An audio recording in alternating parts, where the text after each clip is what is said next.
Israel's partner in Gaza has been murdered in Gaza. At least that's the way, specifically Ynet is what I've read it, is reporting on this as a partner in Gaza.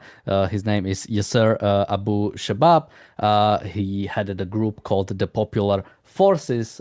This group was formed, some time ago. I cannot remember when was the first time where they started sort of appearing, but there's going to be for a few months, and Israel has actually been cooperating with it. I think there were some GANs transfer, and they were trying to basically use them to fight Hamas. Hamas couldn't really touch them fully since they existed in the area behind the yellow line is what we would refer to as right now, which is about 50% of Gaza that Israel is controlling. He was shot dead today. Reportedly, there was some internal dispute with some of the other families.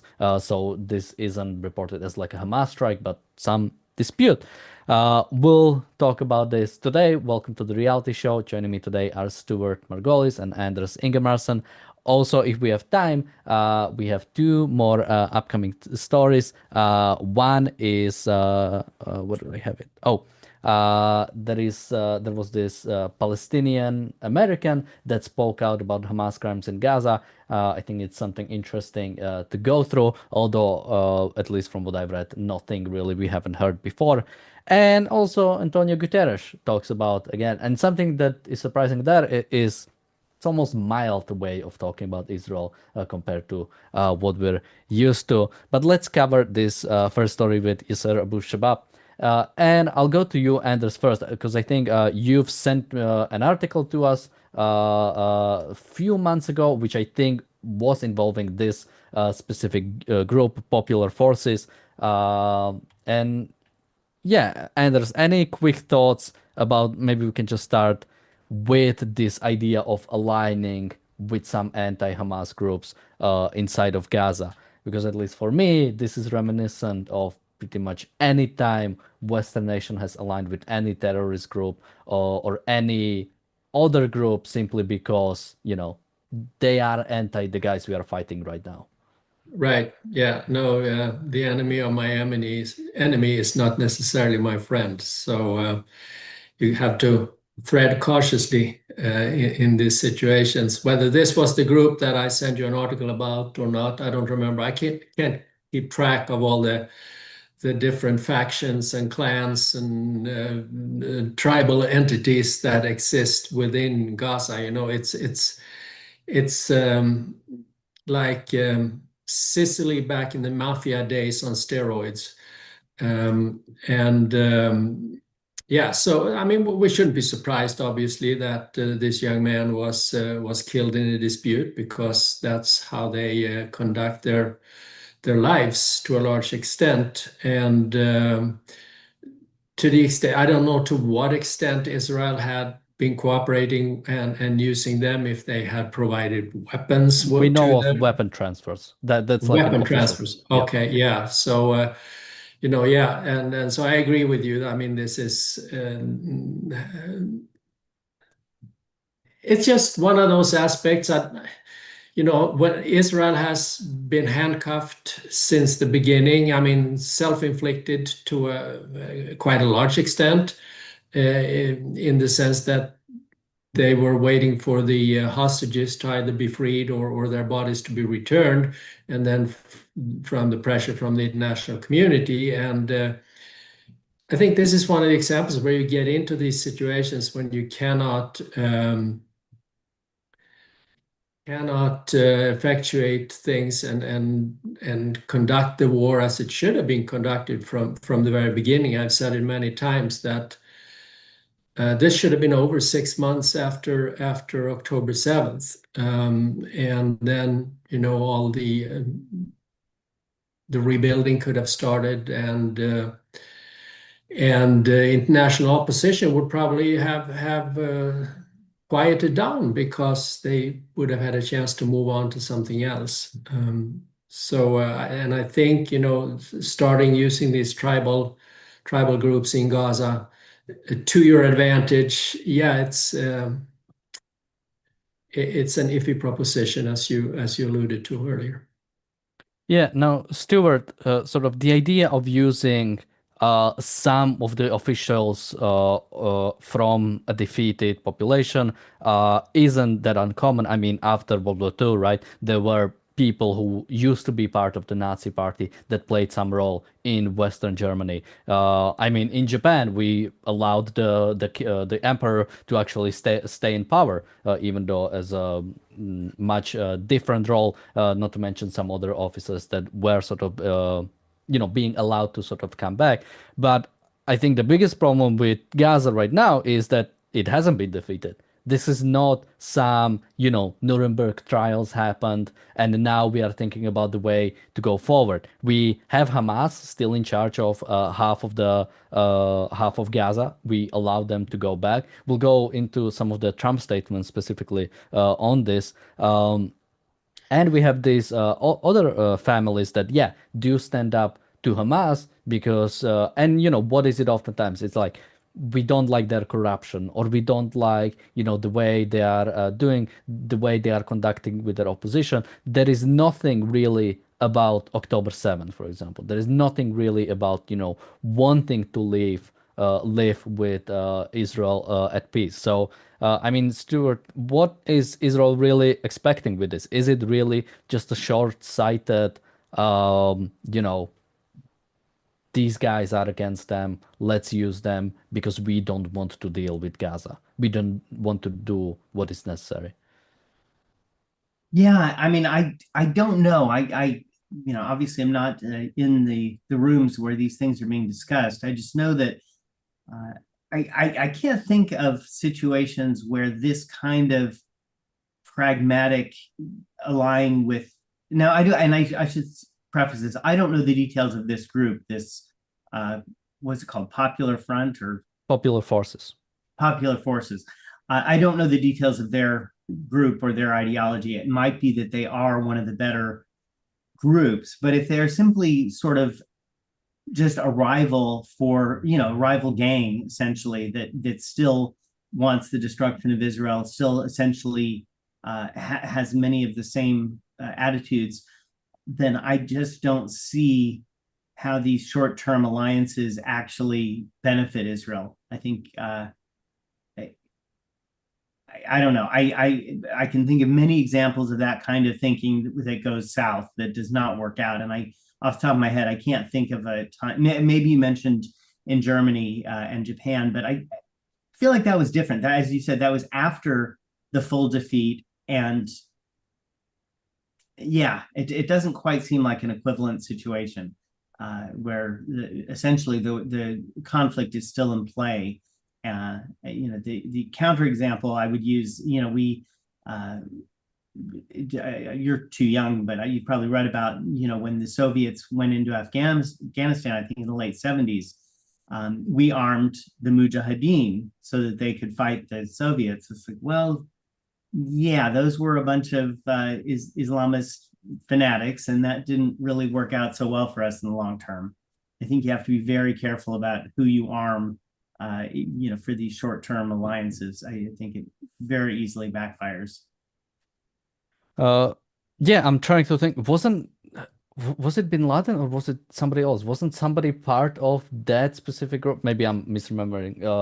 No, I think it would have been H. I'm trying to think of some terrorist that was part of this Mujahideen group, but maybe somebody Yeah, can no, there remind me. was. I can't remember the name, but no, there absolutely there was. So yeah, this is what it happens, right? And yeah, I mean, even when using the example of Japan or Germany, I don't think either of those would have to happen in Gaza. I think Israel can take control of Gaza. You don't need some. I mean, the reason why you had to put somebody in charge in Japan and in Germany is you're getting out. You're not staying there. You need Right. somebody to have be there, so you can get out and leave something that won't come bite you back in the ass. But when it comes to Gaza, it's Israel that should take control and impose military occupation on it. This is the only way. I mean, the way this is still being talked about, and I think recently in Trump's office, apparently there is some movement about the ceasefire. By the way, apparently the 20-point plan is still continuing. But What yeah, ceasefire? There has been no cessation of fire. yeah, I mean, specifically, I mean, something we might mention from Trump specifically that we've heard. And when I heard this, I was surprised that like nobody was covering it. Because oftentimes, Trump just says things. But when the ceasefire was officially announced, some few weeks ago after, apparently Trump has said that he said Hamas is allowed to take out some of the groups if it wants to, some really bad people or something like that. And these popular forces were actually among them. Yasser Abu Shabab was targeted for assassination by Hamas. The only reason why he wasn't is that he was in the Israeli controlled area and Hamas couldn't get to him. But I mean, Anders, yeah, let's talk about the ceasefire. What do you even make of originally? I don't know if you've seen this comment specifically from Trump, but what do you make of, yeah, just after the ceasefire, just saying Hamas, go and clean up if you need to. Yeah, I don't pay too much attention to the day-to-day commentary by President Trump. So I really Well, don't have it is the anything to say. president. It's not like listening to No, Tucker I know Carlson that, but commentary. he changes his tune from day to day. So he isn't worthy of me wasting my energy on it on a day-to-day basis. But what I'm curious about now, and when it comes to the ceasefire as such, I think there shouldn't have been a ceasefire deal, because Israel should just finish this up. But as I understand it, there is still one hostage or hostage body to be returned, and it'll be interesting to see once that body is released. I assume it will be here within not too long. If Israel will still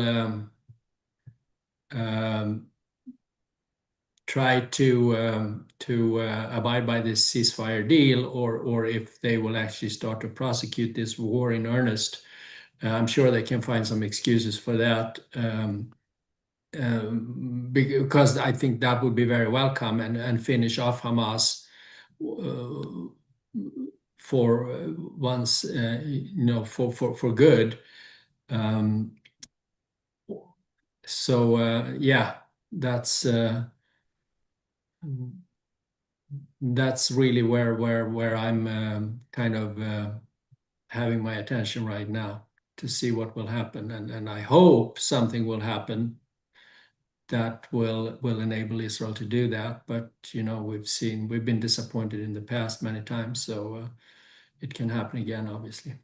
Yeah, I mean, when it comes to sort of, well, first about the bodies, yeah, Hamas has been, or Palestinian Islamic Jihad, the sort of Hamas forces, have been returning some of the bodies. I know I haven't been following like every single sort of return, but I know there's been a few where, they return and it's not bodies of the hostages. It Right. might be bodies of somebody from some Mhm. time ago or somebody that Israel didn't even know. So I don't think, unfortunately, fundamentally anything will change even when the last body is returned. I think if I was to do a prediction on this ceasefire, now there has been some talkings about, of course, like Turkey coming in, and Israel has a problem with that. Qatar wants to fund some of it. There was a UN Security Council resolution that was passed about this that does establish the stabilization force to come into Gaza, but God knows when that would happen. My prediction is right now that I think the yellow line will become the new sort of demilitarized zone. Israel will be there because it seems like people are stopping to care about the situation right now. So this might just be the new status quo that Israel occupies 50% of it. I mean, there's already this was blocked in the Knesset, but was supposed to pass about the reconstruction that would start already. So, we might just be looking into this as like yeah, this is the way it's gonna be right now. But I mean, So Stuart, when you say yeah. that people are stopping to care, what people are you referring to? I mean, like in Western countries, I think there doesn't seem to be. I mean, we could bring up the story from Antonio Guterres. I'm not sure if you guys read the quotes, but they seem kind of mild compared to what you would Yeah, like normally see. I don't really see any big protests anymore. I mean, the sort of this like the ceasefire isn't real, right? There is no ceasefire. right. Hamas is still present behind the yellow line in some cases. IDF is still eliminating them. Bodies are kind of returning, but we are only waiting for one, so there doesn't seem to be.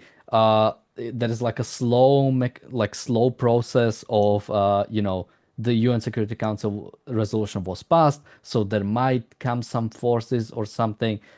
It just seems like, I see it in viewership. Our viewership is down, so I think less people actually care, or less people are interested. So it seems Mhm. like But anticlimatically, it which seems like, in one yeah. way, I would say that's good, right? And Yeah, that would play in Israel's favor.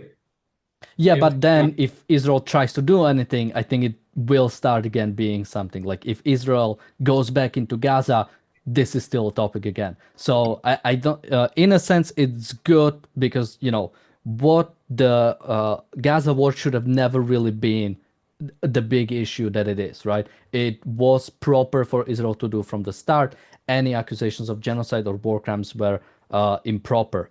Um, Deborah says Hamas is still ambushing the IDF, still trying to take more bodies hostage. Yeah, I mean, we still see deaths of IDF soldiers. So this absolutely is going on. But unfortunately, I mean, Stuart, do you have any sort of maybe the way you in your area you view if people are still talking about the Gaza war, or yeah, generally, what are your predictions about the Um, ceasefire? I think you're probably right. I think that the current situation may just settle into kind of the new normal, with Hamas just, picking off soldiers here and there, Israel picking off Hamas here and there, but not daring to do a big offensive, and Hamas not having the resources to do another October 7th yet. So yeah, I think it's very possible. Perhaps the most probable course of action is that, yeah, the world will kind of tension will move on. There'll still be sort of the pro forma condemnation of Israel, but it won't be, there won't be, protests on campuses. It won't be in the headlines so much. But it just is postponing till the next October 7th, another big blow up. Because Israel didn't solve the problem the way they should have. Yeah, and Deborah says, so a return to the status quo of 6th of October. I mean, if IDF were to stay behind the yellow line, meaning it does have a buffer zone between its own population, it's like a slightly better scenario. But what I would assume that would happen, I mean, we are looking forward to an election soon in Israel. Netanyahu is currently still favored, so he might stay in charge. But if you get some left-wing government in charge, or even if not, right, it was.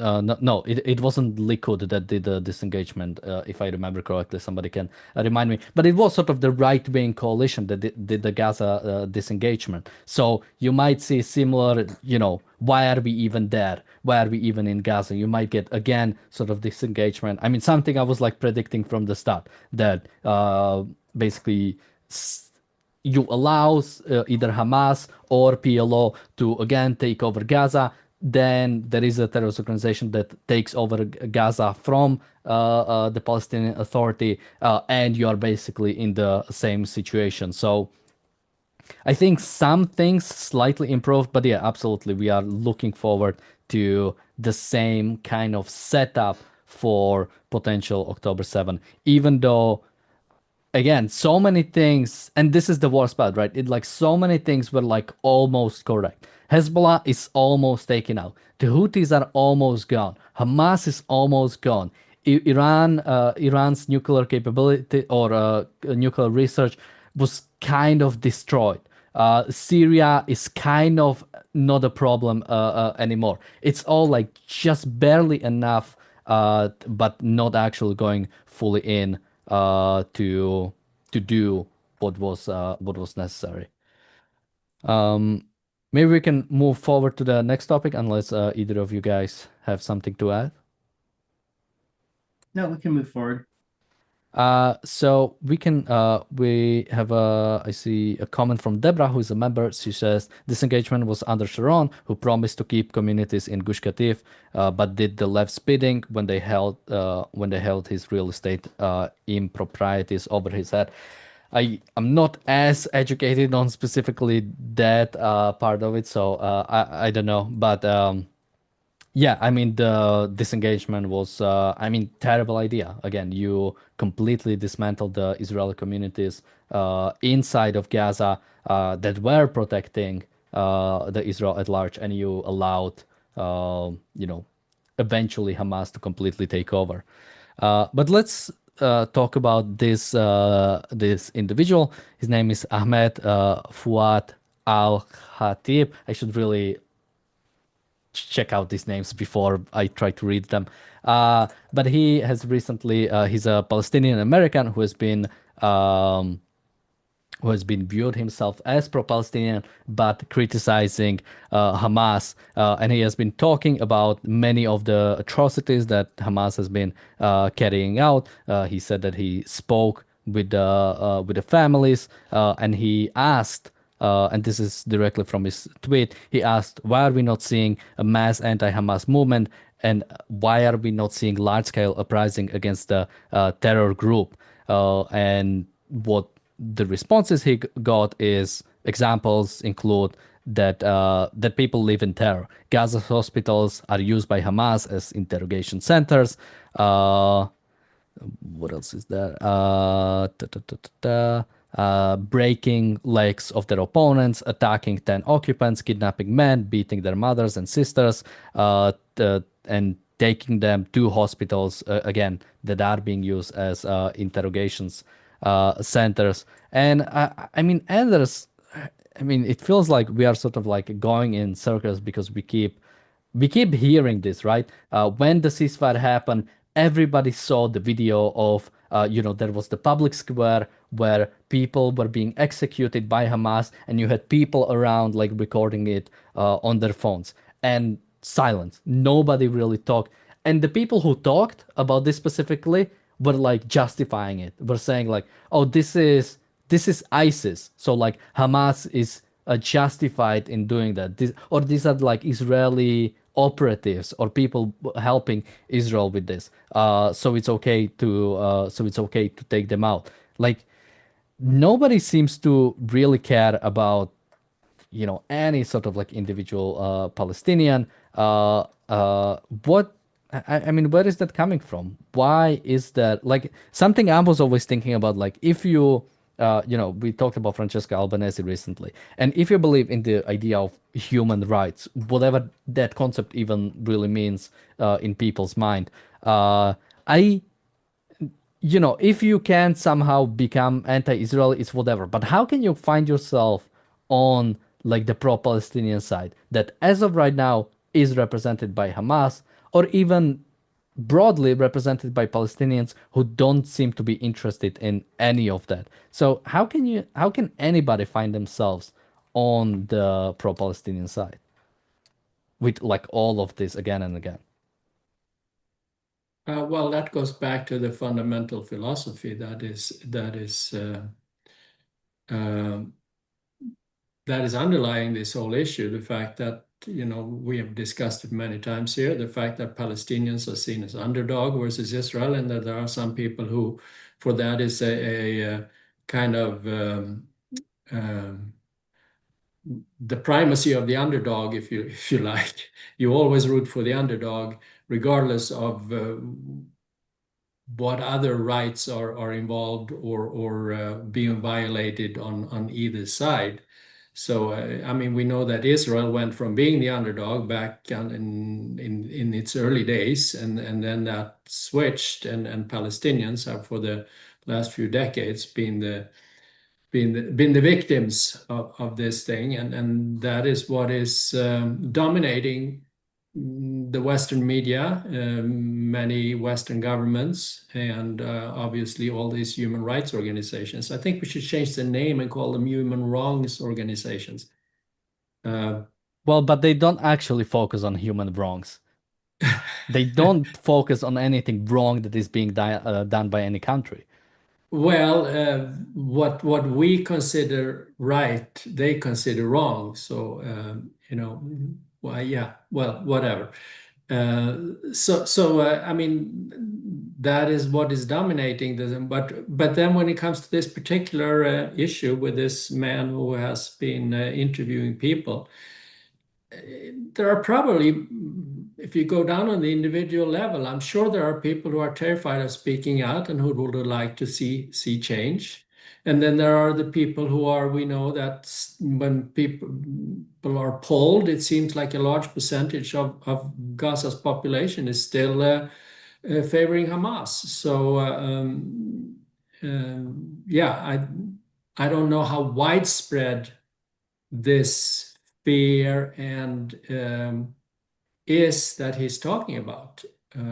If it's truly is dominating in Gaza, or if it's just a small sample, and that most people still think that Hamas is the organization that they're supporting. Yeah, I mean, Stuart, well, let's talk about sort of the idea of that Palestinians are sort of terrorized by Hamas, or that are afraid of Hamas. I don't want to make like a racial superiority argument, but that seems what like people are hinting towards. Because when I think back, you had during World War II, every single country had partisan group. You had the French resistance, you had the Yugoslav partisans, you had the Warsaw Ghetto uprising, pretty much a lost situation, and they still, tried something like that. I'm thinking of, the post-communist era, where every single Eastern European country had an uprising against the communist state. Some were like brutally suppressed, and they still tried. Even during the communist era, you had the Soviet Union shutting down the Hungarian uprising and the Czechoslovak uprising. Like you had, I mean, in communist China, everybody remembers something happened at Tiananmen Square, right? You had the student protests that were shut down. So we have examples of totalitarian states like having these protests. Even people in a lost situation like try to do something. Why is that like Gaza seems to be like the one place where when there is somebody speaks out, it's like big news, but like we never really see it. Well, I think that I mean, the polls certainly show that the vast majority of Palestinians, are pro-Hamas. So I think there's probably a substantial minority that are anti-Hamas, but they are afraid. And then I think there's also, I suspect, and I could be wrong, but I suspect there's also a big chunk that are scared of Hamas, but also support Hamas. That it's kind of almost a Stockholm syndrome. They know that these people are terrible and that they do terrible things, but they also think that they're powerful, and they like that their group has that power. So I suspect that there's a portion, at least, of the population that has both, that has fear of Hamas and support for Hamas. And I think that's very hard for maybe a Western mind, or certainly an objectivist mind, to wrap themselves around. But I suspect that that's part of what's going on here. And it could be also that the overarching hate of Israel is just kind of putting a lid on the differences. Yeah, I mean, it might be an example of, I hate, I hate Hamas, or I hate this group, but I'm not gonna ally myself with the Jews. I mean, that might seriously be and that is the biggest problem, right? It's that whatever happens, I mean, the the fact that the sort of this war by Palestinians is blamed on Israel, and if you again go to the polls, they are blaming it on Israel, right? You cannot get out of that. You cannot get out of situation where a war that was started by the other side is still being blamed on the country that is defending itself. That is not a population that will stand up to its government. That's not a population that is ready for some change, right? And that's the biggest problem, the fact that Palestinians aren't ready for any change. If there is a peace right now, we are looking forward to the same thing because again, the Palestinian ideas haven't been defeated. The idea that you should spend your life hating Israel, that you should spend your life, trying to work towards the destruction of Israel. And we are talking about a population where tens of thousands of Gazans were to work to Israel every single day, where Gazan economy was completely dependent on Israel. If you take all the either electricity or the water or the fact that they have to go out to find work is largely dependent, and yet you still have and this is why ideology is so much stronger than any sort of pragmatic argument of like, well, our lives are better with the Jews. No, it's fundamentally evil, and morality always trumps any kind of pragmatism. Stuart, any thoughts on this? Yeah, I mean that you're absolutely right, and that's part of why Marx was so profoundly wrong. Economics doesn't drive people; morality drives people. Obviously these people would be much better off if they just integrated into Israel, if they just accepted Israel. But they're not operating out of self-interest, clearly. If we'd all be better off if they were. Now, in the post from Ahmed, he finished it with, this is why human rights, in quotes, activism needs a serious makeover. This is why Hamas needs to be treated and considered as a human rights issue, and not only when seen through the lens of the very legitimate human rights abuses by Israel. Instead, everything has become this kind of blind obsession with calling out Israel, without understanding the evils this Muslim Brotherhood-backed Iranian Islamic regime financed terror entity is the ultimate enemy of the Palestinian people in Gaza and beyond. And I found this interesting because I think this is the first sort of pro-Palestinian, at least, I mean, I don't know how sort of real this person is, but the first pro-Palestinian that I've seen that like says like Israel is doing a bad stuff, but also that doesn't mean I should like support Hamas. And I feel like this is not representative of Palestinian at large, since this is literally the first time I'm reading something like this in 2 years after October 7. But I think what is happening here is sort of, I think it's something similar, and follow my thread here. I think it's something similar that we have seen with the fact that the people on the right are sort of now scared, a little bit scared of people like Tucker Carlson and Nick Fuentes and this incoming anti-Semitism into the right wing. Is some people have their ideas that I've held being sort of clashed with what is actually happening. Because, you have people like Francesca Albanese, you have the UN, you have a large amount of Western audience, like very happy to support Hamas, either straight up openly or through some secretive ways to basically attack Israel. And now you have somebody who's like, whoa, guys, this is like killing Palestinians. Like Hamas is killing Palestinians, and this is not like helping us. This is not good for us at all. But ideologically, he is wrong, right?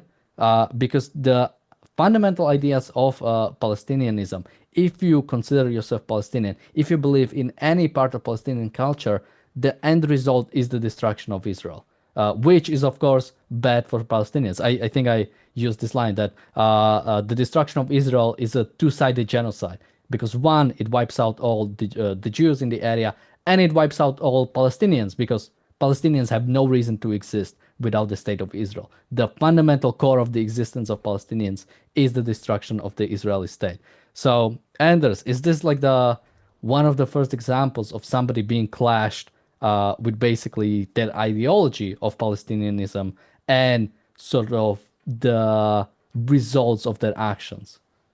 I wouldn't know if this is one of the first or if he is part of a movement that maybe is starting to realize some of these things. But to your point about the Palestinian, what the purpose and the goal is, and I mean it's pure and blatant nihilism, because when you have as a goal destruction in the first place without really having a proposition for what to replace it with, then yeah, that results in nihilism. And that is part of why I have advocated since the beginning of this that the only solution here is for Israel to occupy Gaza and basically rule it for the duration. We're talking about generations here until that culture has either given up and realized that this is a futile quest, or that after a couple of generations, the younger people are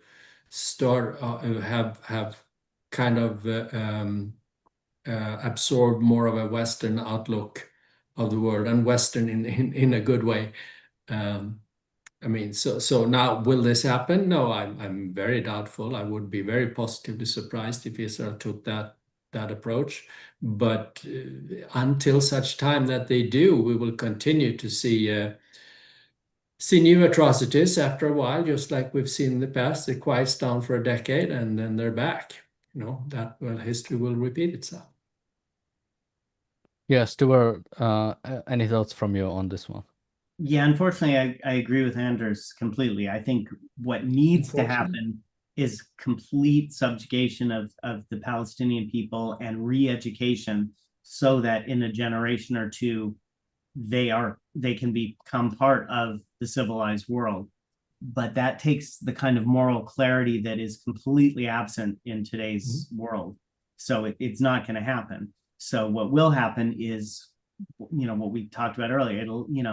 It's going to take Hamas or whoever in the area time to regroup, to rebuild, to get to a point where they can launch another massive attack. But that's absolutely what they're going to do. We haven't defeated them. We haven't defeated the ideology. So the pattern will unfortunately just continue. And just to clarify, what I said applies to the West Bank too. So it's not just Gaza, it's the West Bank. Yeah, true. Yeah, absolutely. And I wanted to say something and I've lost it now. So maybe we can move on to the last topic we had prepared, and it's specifically Antonio Guterres. Of course, everybody knows him. Nobody loves him. The Secretary General of the UN. It really is not a position that you can really like. I mean, it's a position that requires China and Russia to agree with who are you putting there. So of course you're not getting anybody decent. But he recently again talked. I think he talked specifically to Reuters, and we have a few quotes from the way he talked. He criticized the Israeli military operation. He said, I think there was something fundamentally wrong in the way this operation was conducted, with total neglect in relation to the deaths of civilians and to the destruction of Gaza. And I don't know about you guys, but when I read it, it's like, oh, is this the best you can do? Like, is it like fundamentally wrong? I mean, Anders, this seems like such a mild statement compared to, like, again, I'm always trying to see, at some point I wish like I would have conversation with somebody like this, but it's hard to like talk to dishonest people, so I wouldn't be able, like I wish I was in his mind. There would be, because I could actually introspect about what he actually believes in. But this is like, I assume this person believes, or at least says, that Israel is committing a genocide in Gaza. And I cannot imagine like my commentary on Nazi Germany being, No, I think there was something fundamentally wrong about the way they conducted this operation in relation to deaths. I mean, Anders, what is happening here? Is this just Well, I don't know if a person like Gutierrez, if he believes in anything, he's just a political animal on the world stage. And as you mentioned, he has to kowtow to China and Russia, and he has Libya and some other countries on his Human Rights Commission or whatever. Maybe Libya has left by now, but the whole UN is just a joke. And it's something that we in the US, we should have left a long time ago and let individual Americans determine where they want to use their money rather than force them to pay taxes for it. And when it comes to international organizations, I think actually there would be a role, would be in America's self-interest to in some distant future to start something, I mean, defense related that I mean, we have NATO. yeah, but NATO would be phased out because NATO, well, that's a separate subject, so Sure. let's not go there right now. But anyway, we the US, we should have left the UN a long time ago. And what Gutierrez is saying, here in the US, I must say, I don't think it registers really. I know that I think in European countries, from my experience, what comes out of the UN is covered more in the media and so on and so forth. But here in the US, it's amazing how quiet it is about what's going on at the UN in general, which I think is a good sign because the American people have more important things to focus on. Yeah, I mean, my favorite UN report that ever came out was the one that said that nobody actually reads UN reports. And when I say nobody, it's like majority of them get like less than, I think, 1,000 and 1,500 like downloads. And that's like Wow. downloads. So it's incredible how yeah, how big of is portrayed as, yet it isn't really. And I wish we just like shut down this charade of like acting as if again, either have an organization that actually does something. And again, even when like the UN does something, this is why like I view when US does something, I view it in a similar way when people say like this country like produced this, or this country like Soviet Union did this. No, some individuals in Soviet Union managed to have their minds free enough to actually be able to produce something. The country itself did nothing. And in similar way, UN didn't do anything. Like if we take like UN operations, UN didn't save South Korea from the North Korean invasion. No, it was a bunch of countries that went together and prevented the North Korean occupation or takeover of South Korea. But I mean, Stuart, he one more thing he said is Gaza is destroyed, but Hamas is not yet destroyed. So there is something fundamentally wrong with the way this is conducted. And in some way, I would like agree, but it's like your fault. It's like, oh, we did everything to prevent Hamas from collapsing, and it hasn't collapsed. Like, oh, yeah, of course it like hasn't. And I don't even know like what is even this kind of thinking about sort of like any war conflict, like, oh yeah, we like, you know Germany is destroyed in 44 or 45, and like Nazi party is still like kind of existing. Like, war is total. It's not just something you sort of do and suddenly things will collapse. Both Ukraine and Russia were at total war, almost total war at each other for I mean, it's gonna be 4 years soon. Years. Oh, both of them are still existing. Is there like something fundamentally like sometimes when I was, oh, I'm still young. When I was younger, when I was a child, I've always had this like idea of like, oh, these are adults. It's like it's amazing what amount of like experience, what amount of grasp of the world that they must have. Or when I was thinking about like Harvard or the UN, I'm like, wow. And it's like, no, this like both of them seem to have absolutely no idea about almost anything that is going on, or are actively working towards against any good that is being created in the world. Yeah, I mean, I think what Anders said is true. I think that most people in the US don't really pay much attention to the UN, and that's a good thing. So, you know, whatever pronouncements this guy's making, I think are fairly irrelevant.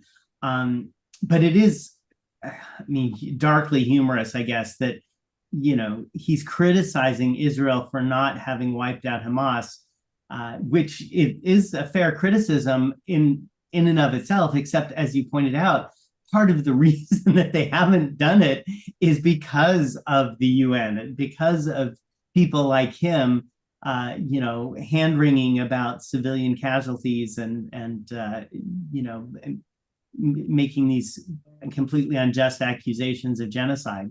So, yeah, Israel hasn't eliminated Hamas as it should have. But that's not entirely on Israel. I mean, the whole world really tied Israel's hands.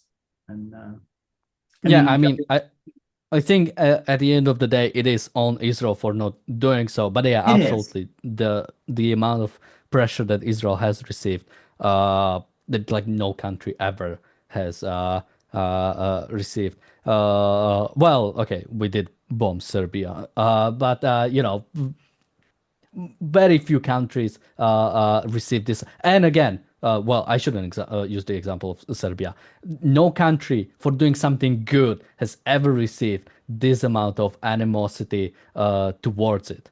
Um, Razi in the chat says Guterres blamed the October 7 massacre on the people who were massacred. That should have been the moment where Israel said enough is enough. Since it didn't, he sees no reason to back down. I mean, absolutely, the sort of bullies are emboldened, right? It's if you don't shut it down, why would they stop? You know, if you give them your lunch money once, why would they ever like stop asking for it? And yeah, this is the same amount of thing. Like there is nothing Israel could do, and I mean sort of like amicably, as in allowing people to criticize, or Israel criticizing itself for being bad. That would like bring everybody to say, oh, okay, so they are critical of their own government, so we'll go away now. No, it's fundamentally the criticism is not proper. So unless Israel defends itself, that it will just be more. And I think we have at least one more quote from Guterres. He was asked if war crimes had been committed, and he said, "There are strong reasons to believe that that possibility might be a reality." I mean, again, Anders, what is this? I just don't understand. I don't know if this is because this is Reuters, which is like a bit more like respected, like Western magazine, if he's like trying to like calm himself, or if I just didn't realize and he was always like this. But this is like the weirdest amount of, it's like as if like Israel is his employer or something, like he's trying to like not be too harsh, or Israel is, you know, picks his job or something. Or like there is a, I don't know, performance meeting coming. What is with this kind of like speech? Well, you know, he is just trying to appease all the different factions within the UN in this. I don't know. He's probably under pressure from the US, so he can't be too critical of Israel. And then he has on the other side all the European countries or the rest of the world for that matter, pretty much. You know, so that's where you get this language that is so watered down and it doesn't really amount to anything. Yeah, I mean, it's almost like wish there was like at least like a stronger language. Like we recently covered the Stop Anti-Semitism's Anti-Semite of the Year, and you had a woman who, by the way, is part of the BDS movement, is part of an organization that is like mapping Jewish areas in Massachusetts, basically like designated like this is like a Jewish-owned business and making a map out of it.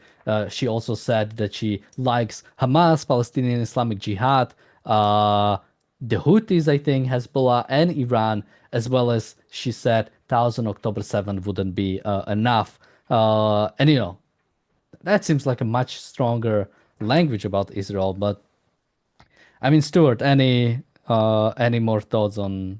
I mean, either this specific statement from Antonio Guterres or anything else? Well, I think, you know, he is a politician, and this is political speak. I don't know that someone like this really has convictions. You know, is he really anti-Israel? Who knows? You know, I suspect he is one of those people that is just a barometer. He just is, you know, there to see which way the wind is blowing and keep himself in power. So I don't know. To me, it's just completely typical political speak. The language, it is almost humorous how delicate he's trying to be and how mealy mouthed. But that's what they do. That's this kind of politician, the political class, the middle of the roaders. That's often how they sound. Yeah, he's a Mr. Thompson from Atlas Shrugged, pretty much. Yeah, exactly. Yeah, I mean, this amount of, and again, this is what's like weird, right? It's like this person believes like Israel is committing a genocide, and this is the way he's acting. It really does remind you of like an Onion skit, and it actually reminds me of a specific Onion skit from Obama era, which was it was like a news segment: North Korea nuclearly bombed China, Japan, and India, killing 3 billion people. Obama will have a stern talk with Kim Jong-un. It's like that kind of like you know, wow, now it's gonna be I mean, another example that I was like laughing at from the UK. If you guys remember this happened like 7 years ago, I think in 2018, where somebody in Britain was killed by Novichok by the Russian government. And apparently now the UK is coming out with like sanctions for the people who were involved in it. By the way, Russia still has an embassy in the UK. And like now the UK government is like coming up with sanctions against these people. And again, when you listen to Keir Starmer, he's like, this is like a terrible overstep. This will not, you know, this will not go without punishment, etc., etc. And it's like, oh yeah, but if you want to like, you know, visit the people who killed them, just go like two blocks down the street and you can like visit. I mean, Anders, any last thoughts from you on this whole thing? But something that I've recently has been like incredibly pissing me off.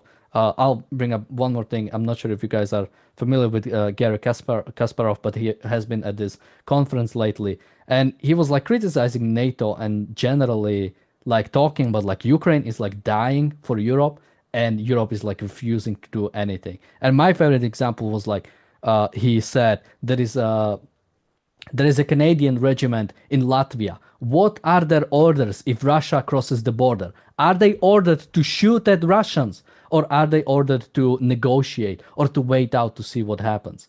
And I mean, Anders, generally, this amount, like the pathetic nature of Western nations, the complete lack of, like, if we wanted to, we could like and I know we can, right? Like we bombed the hell out of Serbia when there was like maybe something would happen. We invaded Iraq. So the Western nations have capabilities to do operations, even with like relatively proper moral conviction. Yet for the most time, there is just such a lack of like almost like unserious nature of the whole situation. I think that is a topic for another reality show because we're coming to an end here, and I unfortunately have to leave at the top of the hour. So I let me just say that I don't disagree with you. It's there is a lot to be said about that topic, and I would love to talk about it some other time. You can find me on Substack, andersingemarson.substack.com, and my book Think Right or Wrong, Not Left or Right is available on Amazon. Stuart, any last thoughts from you, and where can people find you? I agree with you entirely. I think it's just appalling how weak the West is in defending itself. Not even in defending its moral values, which would be very nice, but just defending its physical borders. Europe at this point, should have stepped up and should be firmly supporting Ukraine because it's in their self-interest. I mean, it's clearly in their self-interest. But the weakness is bizarre to me. It's very, but yeah, I think maybe we need to do a whole nother show on that. I can be found on Substack, stuartmargolis.substack.com, and also on Facebook.